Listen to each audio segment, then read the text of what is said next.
एक जमाने में एक बहुत ही उम्दा संगीतकार था जिसका नाम था अगस्तियो, जो इटली में रहता था। सारंगी बजाने में महारत हासिल करने के लिए वो गांव का अपना घर छोड़कर जंगलों में पहाड़ों के बीच नया घर बसाता है और बजाने लगता है। और बहुत ही कम समय में वो सारंगी बजाने में महारत हासिल कर लेता है। सीटी की आवाज निकालने से लेकर हवा पर नाचती घास की धुन भी वह बजा लेता। अब वो अपने आप को दर्शकों के सामने साबित करना चाहता है, इसलिए उसने बहुत विचार किया और जब सोचने के लिए कुछ बाकी रहा ही नहीं, तब उसने अपने आप से कहा, इसे तो बहुत ही ज्यादा वक्त लग रहा है। मैं अपने आप के लिए एक अच्छा साथी ढूंढ लेता हूँ जिससे मैं अपना संगीत भी सुना सकूंगा। फिर उसने अपनी सारंगी ली जिसे वो हमेशा अपने साथ रखता और उसे बजाने लगा ताकि उसकी धुन जंगल में सुनाई दे। बहुत जल्द वहाँ घास और पत्तों से राह निकाल कर एक भेड़िया पहुँच गया। बाप रे, भेड़िया बचाओ! लेकिन भेड़िया उसके पास आया और कहने लगा, प्यारे संगीतकार, तुम कितना सुंदर बजाते हो, मुझे भी ये सीखना है। ये सीखना आसान है, तुम्हें बस वही करना होगा जो मैं तुमसे कहूंगा। हे संगीतकार, मैं तुम्हारी बात वैसे मानूंगा जैसे एक शिष्य अपने गुरु की बात मानता है। संगीतकार ने भेड़िए को अपने पीछे चलने के लिए कहा और दोनों एक पुराने बलूत के पेड़ के पास आकर पहुंच गए जो अंदर से खोखला था और बीच से टूटा हुआ था। देखो, अगर तुम्हें सारंगी सीखनी है तो अपने पंजों को इन दरारों में डालो। भेड़िए ने ये बात मान ली, लेकिन संगीतकार ने जल्दी से एक पत्थर उठाया और एक ही वार में उसके पंजों को वहाँ अटका दिया ताकि वो वहाँ पर एक कैदी की तरह अटक जाए। जब तक मैं लौटूं तब तक ऐसे ही रहना। संगीतकार ऐसा कहकर वहाँ से चला गया। कुछ देर बाद वो अपने आप से कहने लगा, यहाँ जंगल में बहुत वक्त लग रहा है, मुझे दूसरा साथी ढूंढना होगा। और वो दोबारा सारंगी बजाने लगा ताकि जंगल में सुनाई दे। जल्दी पत्तों से राह निकालकर वहाँ एक लोमड़ी का आगमन हुआ। अरे लोमड़ी आ रही है, हे भगवान मदद कर!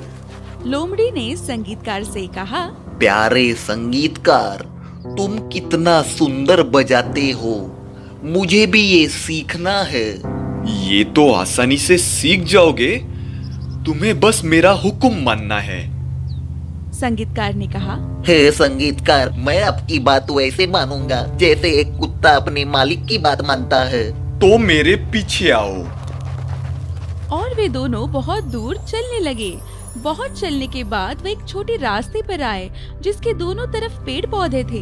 वहाँ संगीतकार चुपचाप खड़ा रहा और दूसरी तरफ से उसने अखरोट के पेड़ को नीचे जमीन तक झुकाया और उस पर अपना पैर रखा। फिर उसने दूसरी तरफ से एक और छोटे से पेड़ को नीचे झुकाकर कहा, ओ नन्हे लोमड़ी, अगर तुम कुछ सीखना चाहते हो तो मुझे अपना बाया पंजा दो। लोमड़ी ने बात मानी और संगीतकार ने उसका पंजा बाएं पेड़ से बांध दिया। नन्हे लोमड़ी, अब मुझे अपना दाया पंजा दो।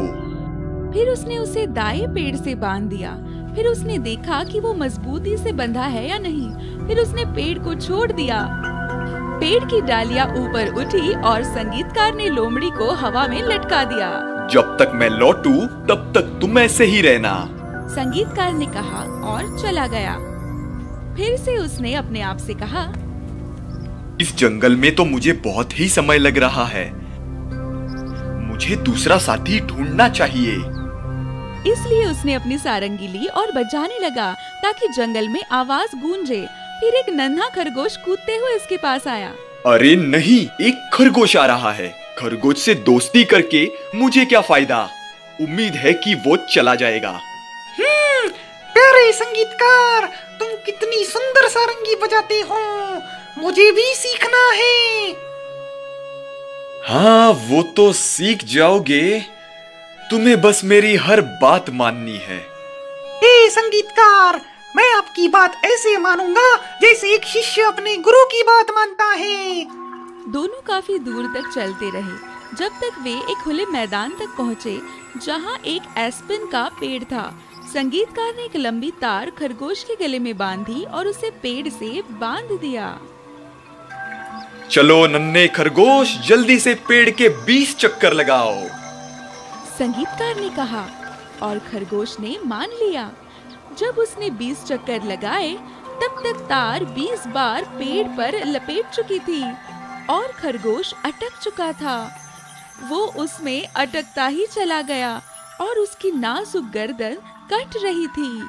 मैं लौटूं तब तक यही रहना, संगीतकार ने कहा और वहाँ से चला गया।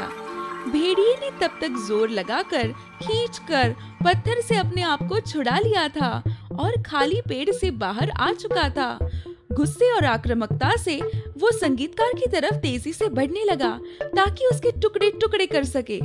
जब लोमड़ी ने उसे भागते हुए देखा तब उसने उसे बुलाया। भेड़िए ने लोमड़ी को जोर जोर से रोते हुए और चीखते हुए देख लिया। भेड़िए भाई, आओ और मेरी मदद करो, संगीतकार ने मुझे धोखा दिया है। भेड़िया पेड़ की तरफ भागा। रस्सी को काटकर उसने लोमड़ी को छुड़ा लिया और दोनों एक साथ बदला लेने निकल पड़े। उन्हें बंधा हुआ खरगोश दिखा जिसे भी उन्होंने छुड़ाया और तीनों एक साथ मुकाबला करने के लिए निकल पड़े। संगीतकार रास्ते पर चलते हुए दोबारा सारंगी बजाने लगा और इस बार उसका नसीब अच्छा था। धुन एक गरीब लकड़हारे तक पहुंची, जो तुरंत उसकी धुन से प्रभावित हो गया। उसने अपना काम छोड़ दिया और बगल में कुल्हाड़ी लेकर वो संगीत सुनने के लिए आ गया। आखिरकार मुझे एक सही साथी मिल ही गया, क्योंकि मुझे एक इंसान चाहिए था, ना कोई जानवर। और वो इतनी खूबसूरती से और नजाकत से बजाने लगा कि वो गरीब आदमी मानो मंत्रमुग्ध होकर दिल से खुश होकर उसकी धुन सुनने लगा। तभी वहाँ पर भेड़िया, लोमड़ी और खरगोश पहुँचे और उन्होंने देखा कि उनके इरादे ठीक नहीं है। इसलिए लकड़हारे ने अपनी कुल्हाड़ी उठाई और संगीतकार को अपने पीछे छिपा लिया और कहने लगा, संगीतकार तक पहुंचने से पहले तुम्हें मुझसे गुजरना होगा। जंगली जानवर उस आदमी की धमकी से डर गए और जंगल की तरफ भागे। संगीतकार ने शुक्रिया अदा करने के लिए एक और बार लकड़हारे के लिए धुन बजाई और अपने रास्ते पर आगे बढ़ने लगा। कहानी पूरी हुई। If you enjoyed this story, please like and subscribe our channel and press the bell icon to get future updates. And don't forget to comment. If you enjoyed this story, please like and subscribe our channel and press the bell icon to get future updates. And don't forget to comment.